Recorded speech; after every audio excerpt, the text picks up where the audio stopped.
In 1814, Mewk's Horseshoe Brewery was the victim of some very bad luck, or maybe just poor engineering.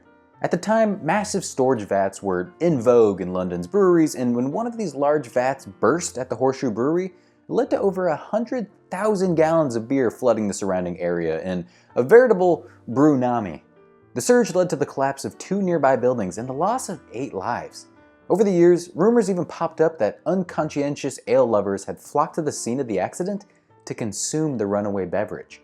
Yikes. Now, contemporary accounts suggest there's not much substance to those rumors, but it's easy enough to see why people would believe them.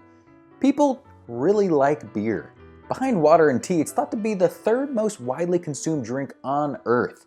It helps shape civilization as we know it, and I'm not just talking about those commercials where the guys say, "What's up?" No, I didn't want to say it that way. It's embarrassing. I have to? What's up? Yeah. Perhaps it shouldn't be surprising that the story of the world's most widely consumed, intoxicating beverage is shrouded in legend and half-truths. Was beer brewed to make water potable? When did hops enter the picture? And what do the Budweiser frogs have in common with Captain Jack Sparrow? The short answers, respectively, are no, the 9th century at the latest, and Gore Verbinski, but the long version is more fun. Let's get started.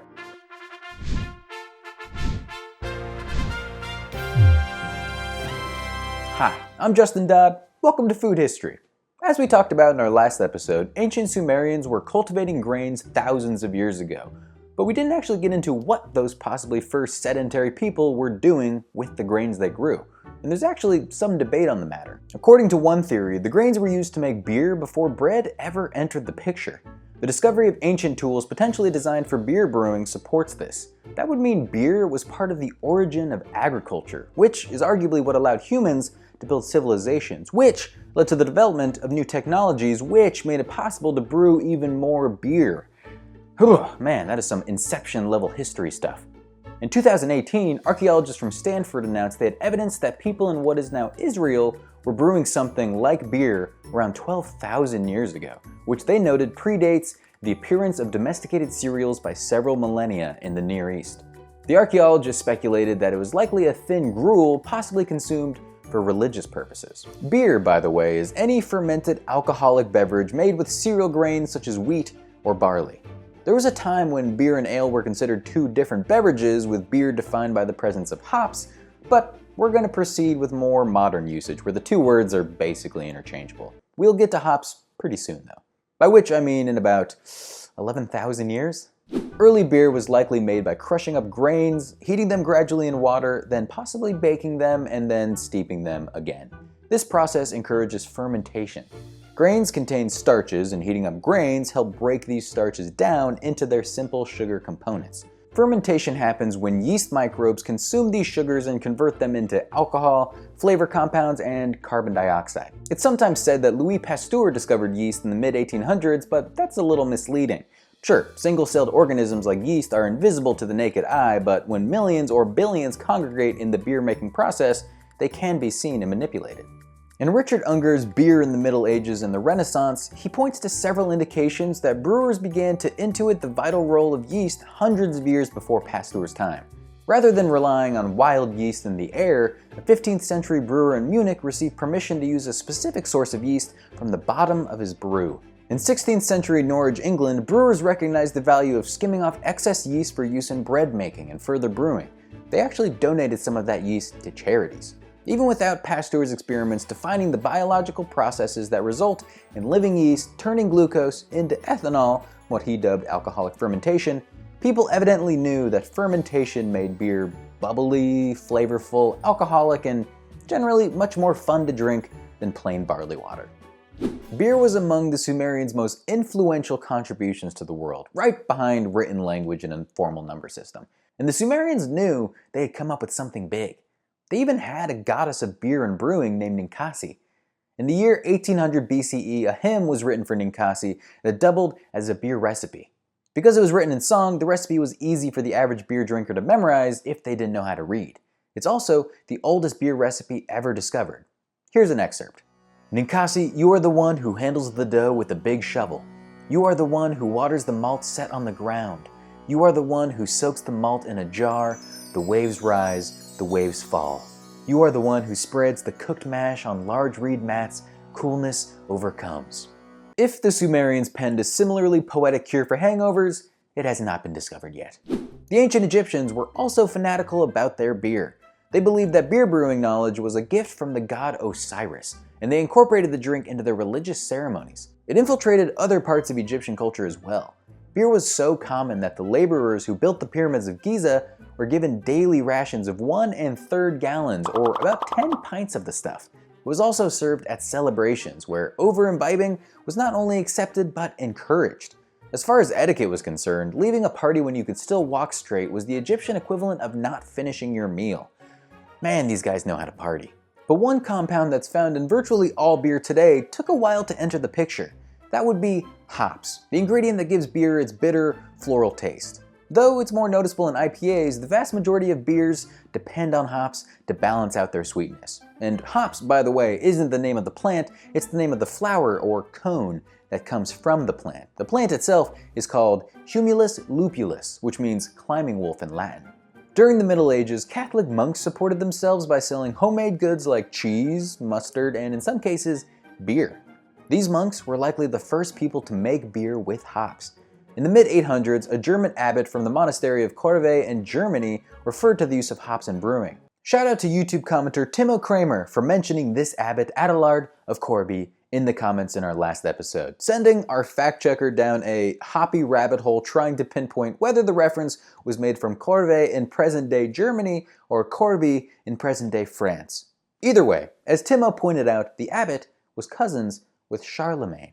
Our next episode is all about candy corn. If you want to be featured in it, drop a fact below about the, let's just say, polarizing treat in the comments.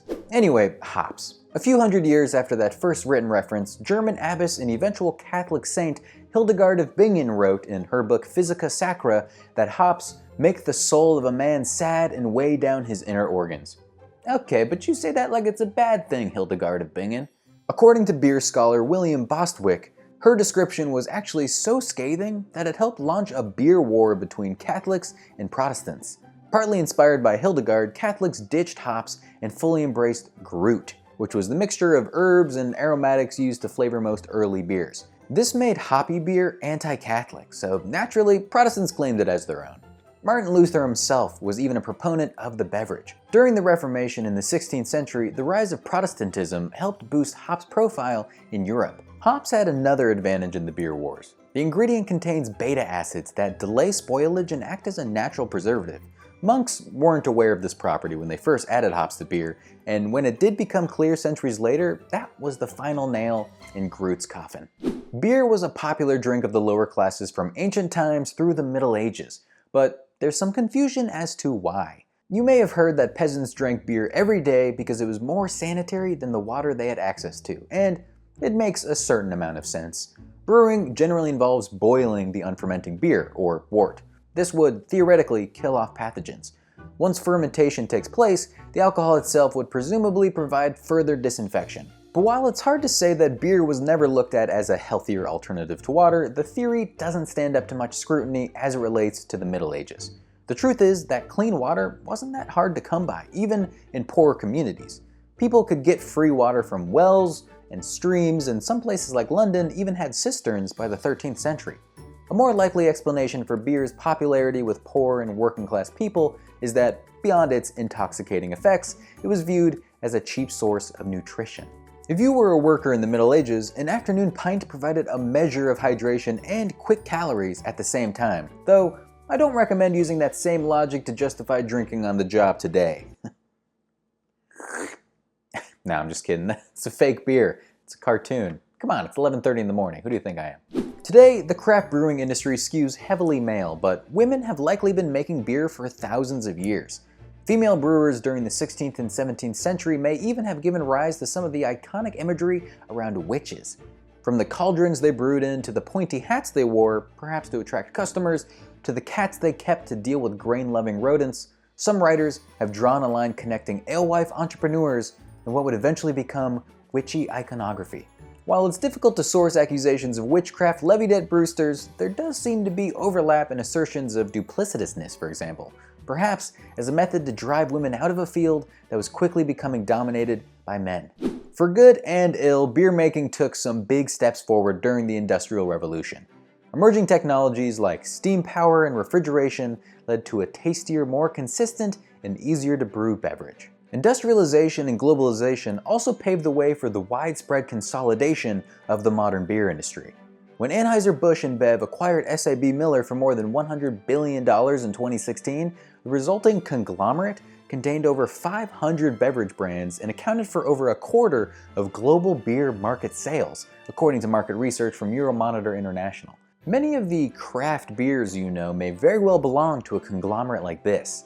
Because these giant beer makers are also giant beer distributors with a big say in what brands end up on store shelves, critics accuse them of reducing competition from independent producers and potentially stifling consumer choice. InBev would presumably argue that their scale and history in the industry allows them to operate more efficiently, and honestly, I'm a bit out of my depth to weigh in, but I do think it's interesting to note that you could buy a bottle of Budweiser or a bottle of Goose Island Bourbon County Stout and be supporting the same bottom line. Which seems as complicated and good a time as any to ask, what's your favorite beer?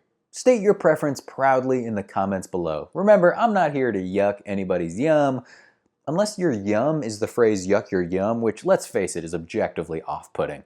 And because beer is so context dependent, tell me what situation you would enjoy your quaff of choice. Put me down for a Miller High Life, the champagne of beer, watching Jeopardy at my favorite bar, Do or Dive. Although full disclosure, I'm more of a cider guy. I can't wrap up without following through on that complete throwaway line I had up top about the Budweiser frogs. If you're not familiar with them, it means you're younger than me, or that you live in a country whose popular culture isn't shaped by advertising campaigns launched during the Super Bowl. During 1995's Big Game, a commercial featuring the three talking amphibians Bud, Wise, and aired, and for some reason, Americans fell in love. That spot was directed by Gore Verbinski, who would go on to direct the American remake of The Ring and the first 3 Pirates of the Caribbean films. The frogs were brought to life by artists at Stan Winston's studio, the same legendary company that helped create the dinosaurs in Jurassic Park and the Terminator's titular cyborg. That's 5 combined Academy Awards and billions in box office success, all in the service of selling a beer whose chief selling point, as far as I can tell, is it's beer. Mass-produced beer made from hops, grains, and yeast is standard today, but the brews of the past haven't disappeared completely. Resurrecting ancient beer recipes has become a popular pastime among home brewers. Even some commercial breweries have joined the trend. New Belgium makes Groot Ale, and Dogfish Head collaborated with a molecular archaeologist to recreate a beer based on a residue collected from what may have been King Midas's tomb. But the truth is, no matter what beer you reach for, you'll be drinking something that connects you to the very beginnings of civilization. Thanks for watching, and cheers.